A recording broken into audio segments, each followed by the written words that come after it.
I am 58 years old. I have watched basketball for 35 years. I was courtside during the Showtime era. I stood in press hallways where players twice my size walked past and made the air feel different. And for 35 years, I carried a feeling I could never fully put into words. Something I suspected every time I watched Kareem Abdul-Jabbar play. Every time he gave a one-word answer to a reporter. Every time the crowd turned on him for reasons nobody could honestly explain. I never said it out loud. I just watched, and I waited. Then he turned 78, and he finally said exactly what I had been carrying for 3.5 decades. He confirmed it, all of it, plainly, without apology. The way a man speaks when he has spent a lifetime watching people pretend not to see what is directly in front of them. Nobody has told the full story of why that confirmation mattered, what it cost him to earn the right to say it, until right now. On April 16, 1947, Ferdinand Louis Alcindor Jr. was born in Harlem, New York. One day after Jackie Robinson changed professional baseball forever. That timing was not something Kareem chose, but the way he lived into it was entirely deliberate. He grew up in a middle-class Roman Catholic family in northern Manhattan. By age 9, he stood 5 feet 8 inches tall. By 7th grade, he had reached 6 feet 5. His grandfather stood 6 feet 8. The height that would eventually make him the most statistically dominant player in NBA history made him a target long before he ever set foot on a professional court. Classmates and fans used his size as a reason to separate him from everyone else. Stay with me. Because what I watched this man carry into those arenas every single night for 2 decades, nobody has given it the full weight it deserves. The summer of 1964 is where you have to start if you actually want to understand Kareem Abdul-Jabbar. He was 17 years old. New York City erupted in the Harlem riot. 6 days of violence triggered when police fatally shot a 15-year-old boy named James Powell, a teenager with the kind of physical gifts that would eventually rewrite every significant scoring record in NBA history. Could have stayed inside, could have waited it out. Instead, he worked for the Harlem Youth Action Project newspaper and wrote his own account of what he witnessed in the streets. What he found when he compared his reporting to the mainstream New York papers stopped him cold. Every injured person in those papers was labeled a rioter. His own first-hand reporting told a different story. Many of those hurt were innocent people who had simply been caught away from their homes at the wrong moment. He was 17 years old, and he had already documented with his own eyes and his own words exactly how institutional bias worked. Not as a theory, as a fact he had verified himself. That same summer, a journalism instructor named Al Calloway taught him about great African kingdoms and black history through slavery. And during that same summer, he attended a press conference where Dr. Martin Luther King Jr. had come to Harlem to speak with program participants. Kareem asked King a direct question. He later described deep admiration for King's courage in pursuing change through nonviolence. He was 17, and he was already studying the architecture of how a man could stand against something larger than himself without losing the thing that made him worth listening to. I have watched athletes step up to microphones for 35 years. Most of them are performing. Kareem, even at 17, was already doing something entirely different. At UCLA, he found Malcolm X's autobiography, and it named something he had been carrying without language for years. He described himself as imprisoned by an image of who he was supposed to be. That line stayed with me from the first time I heard it. A 6'11" athlete who could put the ball in the basket from any angle on the floor, imprisoned not by walls, but by expectations about what a man with his gifts was permitted to say and permitted to be. In 1971, he officially changed his name from Ferdinand Louis Alcindor Jr. to Kareem Abdul-Jabbar. This was not a footnote. This was a declaration. He was refusing, in public and in permanent terms, to be defined by an identity assigned to him by a society with specific ideas about what a black athlete was supposed to look like and sound like and believe. Sports writers called him difficult. Milwaukee media received one-word answers when they expected gratitude and warmth. He alienated people who had decided in advance who he was supposed to be. He did not apologize for any of it.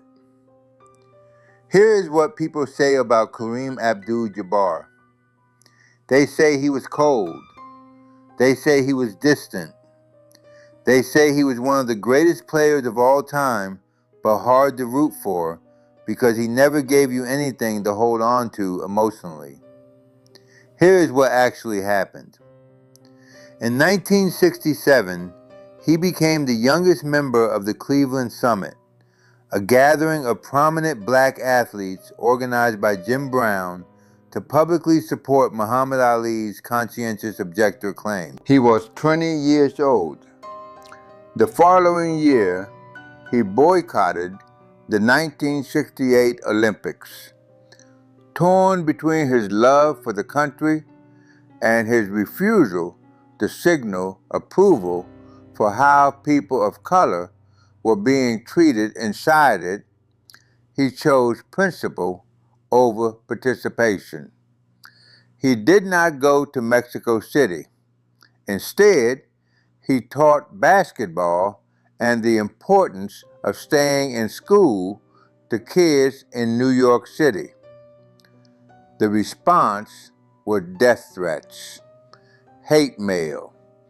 He was called ungrateful. That word tells you everything about what his critics actually wanted from him.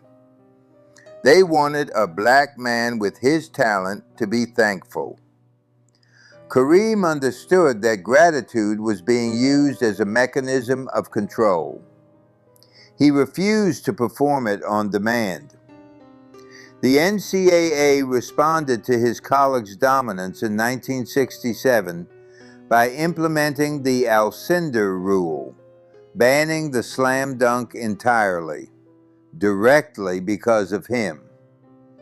Rather than fight it with anger, he adapted. He spent years perfecting the skyhook, a shot released from an angle so high and so precise that no defender in the league ever found a reliable way to contest it. They took the dunk away from him. He invented something they could not take. That was not a coincidence. That was a philosophy. I was at a Lakers game in the mid-'80s, sitting close enough to the floor to watch Kareem run his warm-up routine alone before the arena filled. A man named Earl from Philadelphia, maybe 60 years old, sat 2 rows up with a press credential around his neck. He leaned over and said to no one in particular, "He moves like he has already thought through every possible thing that could go wrong." That sentence has never left me. Physical setbacks ran through his entire career. He suffered a scratched cornea in his left eye in 1968 while playing for UCLA. In 1974, with the Milwaukee Bucks, he was injured again and missed 16 games. That second injury is why he started wearing the protective goggles that became his signature for the rest of his career. He also broke his hand in that 1974 incident and broke it again in 1977 when he punched Kent Benson, earning a 21-game suspension and the largest NBA fine in league history at that time. Every obstacle produced an adaptation. Every adaptation produced something harder to stop than what came before it. On January 31st, 1983, while Kareem was on a road trip with the Lakers in Boston, a fire broke out and destroyed his Bel Air home.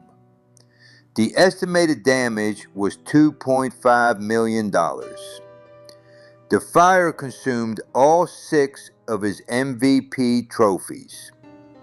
It burned 4 of his NBA championship rings.